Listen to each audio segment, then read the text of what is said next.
We still have so much to cover for the Vigilante, and today we are going to dive into their social talents.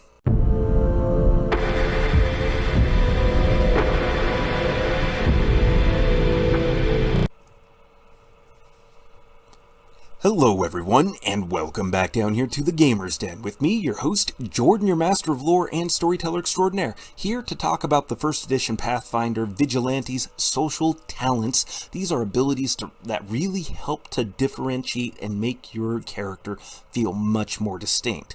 And there's still so much to cover with them, and also the Vigilante persona talents as well. So we're going to dive right into that, but before we get into it, if you're new here to the channel, then go on down there, hit the subscribe button, and become a regular member here at the Gamer's Den. Or, if you've already gone on ahead and listed yourself on such an incredible roster of legendary heroes, then go on down to hit the like button and share the video far and wide. But now, let's get into a little bit more about the social talents. And as I said earlier, these really serve in a meaningful way to help differentiate your character. And when you look at fighters just really run the risk of being very, very samey.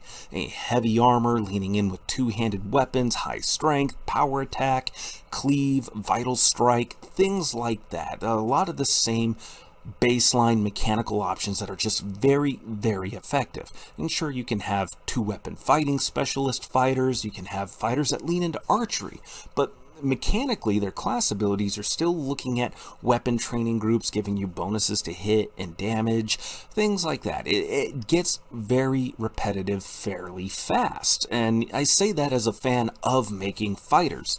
But with the Vigilante, in particular with their social talents and the Vigilante talents, these are ways for you to really begin to differentiate the character and still have some mechanical benefits with it.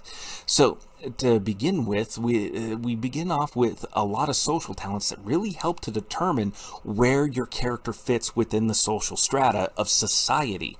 And to show you exactly what I mean, we begin with the Renown talent. You spend 1 week gaining renown amongst a community of about 200 individuals, so something the size of a village or a neighborhood within a larger area, etc., things like that. Afterwards, when in their social identity, the attitudes of NPCs towards the Vigilante are treated as one step better as long as they started as indifferent. Rumors about the Vigilante's identity are spread as well, giving a +4 circumstance bonus on Intimidate as the Vigilante. These bonuses only apply in the community that they have renown in, but this is a way of making your character like your Matt Murdock, so lawyers down in Hell's Kitchen who help to really service their community, to represent them in courts and the legal system, doing the best they can while not charging an arm and a leg, actually doing some good within the legal system. But then by night, Matt Murdock becomes the daredevil of Hell's Kitchen and dispenses just absolutely terrifying fists of justice amongst the criminal scum working for the kingpin. I say criminal scum, it's a lot of nuances there with all of that, but you get the idea. This is kind of what the starting point for that looks like. Somebody who's a little bit known but is not like incredibly famous. This isn't Batman levels of renown. This is Matt Murdock, a lawyer of Hell's Kitchen kind of renown. But then we go on to obscurity as a social talent. No longer do you have to make disguise checks to appear as your social identity unless the NPCs in question have solid proof of you being the Vigilante. You still gain the Intimidate bonus of Renown, but will be blocked from any social talents that require fame as being part of your identity. So things like celebrity discounts, celebrity perks, those will be out for you. But this can still be used for social talents that otherwise require the Renown talent, such as loyal aid. So this is where you come into your Vigilantes that are like your Rorschach. Rorschach's social identity is not one of upstanding fame. It's not a figure that really stands out in the crowd. Maybe he does for a moment as he waves around the end is nigh sign as the threats of nuclear war loom overhead, but he's forgotten about instantly. He's just another doomsday prophet walking up and down the streets chanting. People see him and then they immediately forget him, or at best they go, you see that crazy guy back there? that's about the worst that it gets. That's about as noticeable as they get. Otherwise, they fade into the background, fade into the woodwork, and just blend in with the rest of the faces in a sea of endless faces. That's the kind of social identity this sort of character will have. This sort of vigilante will pick up in this instance.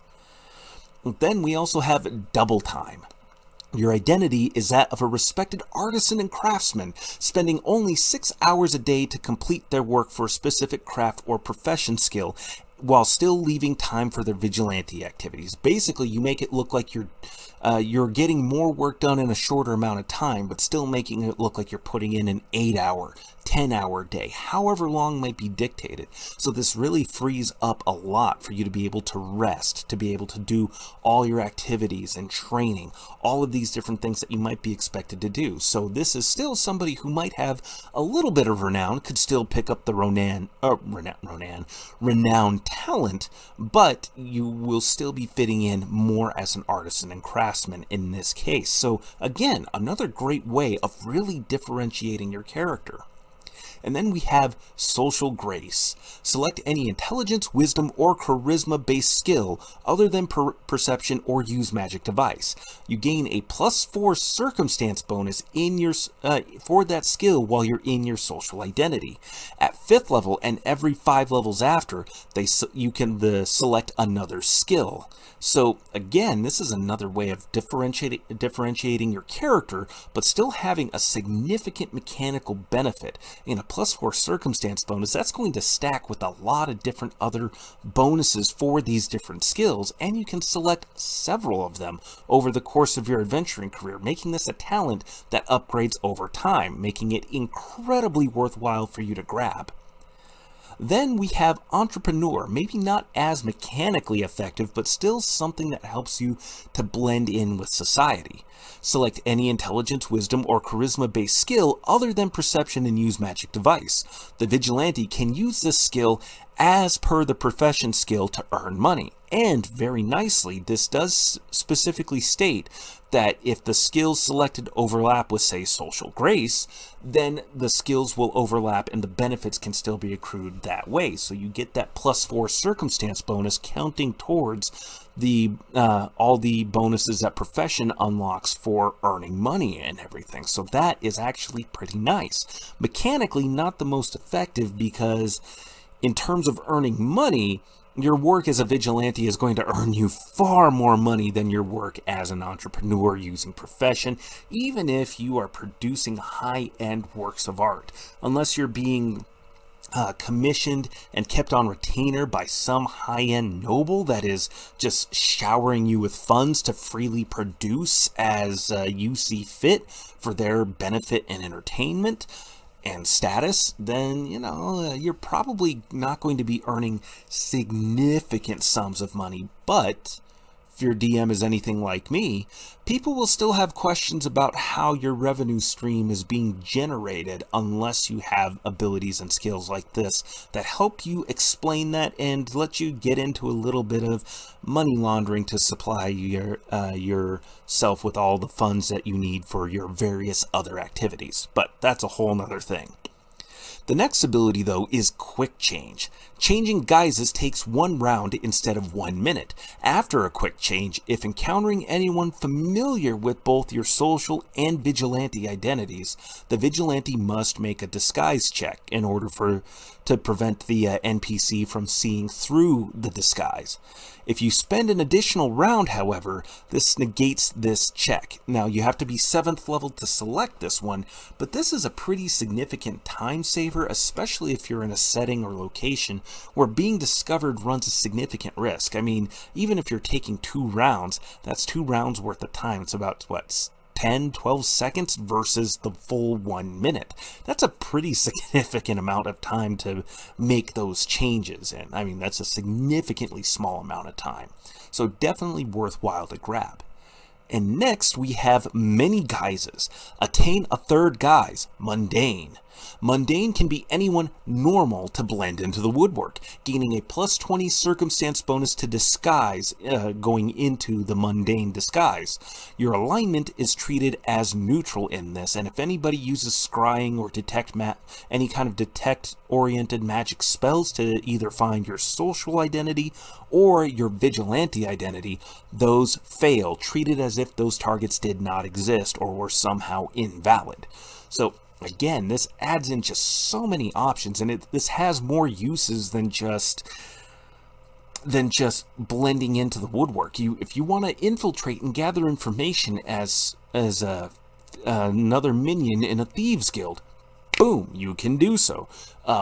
A worker being sent to a castle or some lord's manor to repair the place, well, there you go, you have your disguise, you can get in, you can begin casing the joint, so on and so forth. I mean, this is so incredibly useful. It's only limited by your imagination and how well you can sell your DM on different ideas.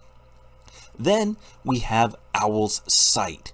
You gain low light vision. If the vigilante already has low light vision, they gain a +4 competence bonus on perception in dim light.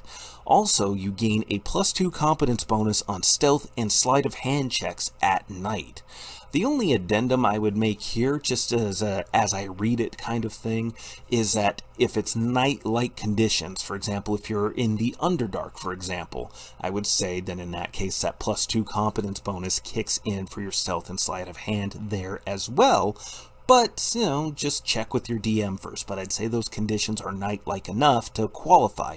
And you can see where this is massively useful. If you're human, but you didn't take Dim Dweller, well, boom, now you get low light vision. If you did take Dim Dweller, now you get a +4 competence bonus on perception in dim light. Absolutely a great social talent all the way around. And the fact that it's a social talent and not a vigilante talent just is astounding to me. But certainly there are more social talents than that at your beck and call. There are just so many things that are really useful. But again, because they're all so useful and depending on circumstances, some might be far more useful than others, it's hard to really gauge which ones are going to be most useful, and really, that just makes the social talent abilities great to have at the vigilante's beck and call all the way around, and really allow you to differentiate your character. And you can make 5 different vigilantes and not have them be the same character twice at all. You can do so very many different things. But what do you think? Go on down to the comments below and let me know your thoughts. Do you like today's video? Did you dislike it? Are there any talents that you would point out as exceptionally useful as well? Certainly, I feel that there are many more. But go on down to the comments below, let me know your thoughts, and we'll engage in discussion down below.